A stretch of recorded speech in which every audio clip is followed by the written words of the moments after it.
ಚಳಿಗಾಲಕ್ಕೆ ಸಂಜೆ ಹೊತ್ತು ಏನಾರ ಹೆಲ್ತಿ ಸ್ನ್ಯಾಕ್ ಬೇಕು ಅಂತಿದ್ರೆ ವೆಜಿಟೇಬಲ್ ಕಟ್ಲೆಟ್ನ ಮಾಡಿ ಟ್ರೈ ಮಾಡಿ ನೋಡಿ.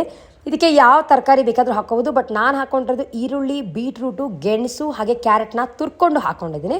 ಇದ್ರ ಜೊತೆ ಸ್ವಲ್ಪ ಕೊತ್ತಂಬರಿ ಸೊಪ್ಪನ್ನ ಹಾಕಿ ಸ್ಪೈಸಸ್ಗೆ ಅಂತ ಜೀರಿಗೆ ಪುಡಿ ಹಾಗೆ ಸ್ವಲ್ಪ ಪೆಪ್ಪರ್ ಪೌಡರ್ ಮತ್ತು ಕಡಲೆ ಹಿಟ್ಟನ್ನ ಹಾಕ್ಕೊಂಡು ಚೆನ್ನಾಗಿ ಕಲಿಸ್ಕೊಂಡಿದ್ದೀನಿ. ಜೊತೆ ರುಚಿಗೆ ತಕ್ಕಷ್ಟು ಉಪ್ಪು ಹಾಗೆ ಅಚ್ಕಾರದ ಪುಡಿ ಹಾಕಿ ಸ್ವಲ್ಪನೂ ನೀರು ಹಾಕೊಳ್ಳೋಕ್ಕೆ ಹೋಗ್ಬಿಡಿ. ಚಪಾತಿ ಹಿಟ್ಟಿನ ಹದಕ್ಕೆ ಕಲಿಸ್ಕೊಂಡು ನಿಮಗೆ ಯಾವ ಶೇಪ್ ಬೇಕೋ ಆ ಶೇಪಲ್ಲಿ ಪ್ಯಾಟೀಸ್ನ ರೆಡಿ ಮಾಡಿಕೊಂಡು ಒಂದು 2-3 ಸ್ಪೂನಷ್ಟು ಎಣ್ಣೆ ಹಾಕ್ಕೊಂಡ್ರೆ ಸಾಕಾಗುತ್ತೆ. ಇದಕ್ಕೆ 2 ಸೈಡ್ ಗೋಲ್ಡನ್ ಬ್ರೌನ್ ಆಗೋವರೆಗೂ ಫ್ರೈ ಮಾಡಬೇಕಾಗುತ್ತೆ. ಸೀದ್ಸಕ್ಕೆ ಹೋಗ್ಬಿಡಿ, ಇದನ್ನು ಡೀಪ್ ಫ್ರೈ ಮಾಡೋಕ್ಕೂ ಹೋಗಬೇಡಿ. ಇಷ್ಟು ಮಾಡಿಕೊಂಡ್ರೆ ಸಂಜೆ ಹೊತ್ತು ತಿನ್ನೋಕ್ಕೆ ವೆಜಿಟೇಬಲ್ ಕಟ್ಲೆಟ್ ರೆಡಿ ಆಗುತ್ತೆ. ಆ್ಯಂಡ್ ನಿಮ್ಮ ಮನೇಲಿ ಯಾವ ತರಕಾರಿ ಇದೆಯೋ ಆ ತರಕಾರಿನ ಹಾಕ್ಕೊಂಡು ಈ ಥರ ಟಿಕ್ಕೀಸ್ನ ಮಾಡಿಕೊಂಡು ಟ್ರೈ ಮಾಡಿ. ಆ್ಯಂಡ್ ಡೆಫಿನೆಟ್ಲಿ ನಿಮ್ಮ ಮನೇಲಿರೋವಂಥ ಮಕ್ಳಿಗೂ ಈ ಒಂದು ರೆಸಿಪಿ ಅಥವಾ ಸ್ನ್ಯಾಕ್ ಇಷ್ಟ ಆಗುತ್ತೆ.